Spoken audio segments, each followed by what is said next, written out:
ద్రాక్ష పండ్ల రసంలో ఆరోగ్యానికి ఎంతో మేలు చేసే పోషకాలున్నాయి. రోజు ఓ గ్లాసుడు ద్రాక్షరసాన్ని తీసుకోవడం ద్వారా అనారోగ్య సమస్యలను దూరం చేసుకోవచ్చు. ఇందులోని విటమిన్ సి వ్యాధి నిరోధక శక్తిని పెంచుతుంది. నలుపు ద్రాక్ష వ్యాధి నిరోధక వ్యవస్థకు బలం చేకూర్చుతుంది. గుండెపోటు సమస్యలు దరిచేరవు. ద్రాక్ష రసాన్ని సేవించడం ద్వారా శరీరంలోని మెటబాలిజం శాతాన్ని పెంపొందింపచేసినట్లవుతుంది.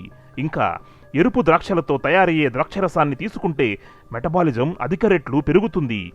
ద్రాక్షరసం హై బీపీని నియంత్రిస్తుంది. ఇందులోని ఫ్లేవనాయిడ్స్, యాంటీ ఆక్సిడెంట్లే ఇందుకు కారణం. ద్రాక్ష పండుకు గుండె కండరాలను రిలాక్స్ చేసి రక్త ప్రసరణను మెరుగుపరిచి రక్తపోటును నియంత్రించే గుణం ఉంది. ద్రాక్షరసం బరువు తగ్గించకపోయినా వ్యాయామానికి అనంతరం గ్లాసులు తీసుకుంటే మంచి ఫలితం ఉంటుంది. తద్వారా మెటబాలిజం స్థాయి పెరగడం, కొవ్వు కెలోరీలు కరిగిపోవడం, దీంతో బరువు తగ్గుతారు. ద్రాక్షరసాన్ని పంచదార చేర్చకుండా తీసుకుంటే